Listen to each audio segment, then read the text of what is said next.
রহিম। আমি মাহমুদা আক্তার স্মৃতি, দুইবারের নির্বাচিত মহিলা ভাইস চেয়ারম্যান, রৌমারী উপজেলা পরিষদ ছিলাম।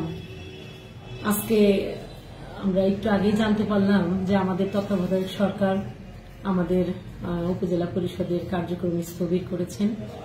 এই জন্য আসলে একটু আঘাত পেলাম, কারণ আমি গতবারও যে মহিলা ভাইস চেয়ারম্যান হয়েছিলাম দল মত নির্বিশেষে সকলের ভোটে।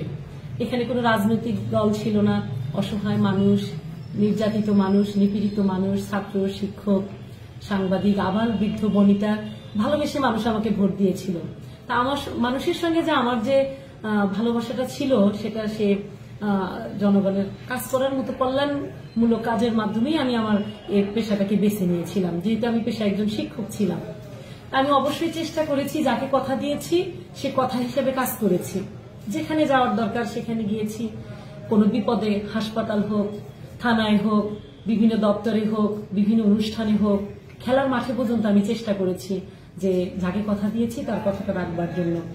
এই ভালোবাসাতেই মানুষ এবারও আমাকে বিপুল ভোটে, প্রায় 46,000 ভোট কাছাকাছি আমি পেয়েছিলাম এবার, দলমত নির্বিশেষে। তা আমি অবশ্যই এবারও বলেছিলাম যে আমার অনেক বড় একটা সেলফ কনফিডেন্স ছিল, মানুষ আমাকে ভালোবাসে, আমি মানুষকে ভালোবাসি, এই প্রত্যয় কাজ করার মতো মানসিকতা ছিল।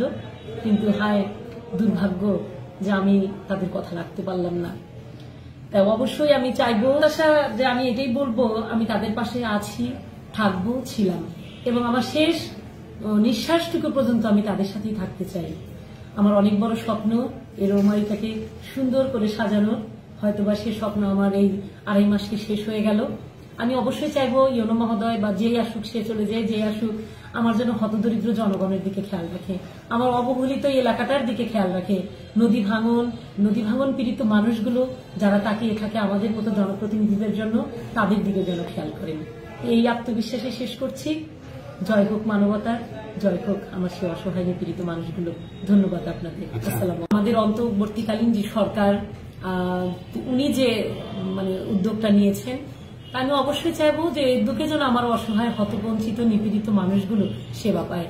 কারণ আমাদের দিয়ে যে মানুষ প্রত্যাশা করেছিল সেটা তো আমরা পূরণ করতে পারলাম না। প্রত্যাশা যে আমি এটাই বলবো, আমি তাদের পাশে আছি, থাকবো, ছিলাম, এবং আমার শেষ নিঃশ্বাসটুকু পর্যন্ত আমি তাদের সাথেই থাকতে চাই। আমার অনেক বড় স্বপ্ন এই রৌমারীটাকে সুন্দর করে সাজানোর।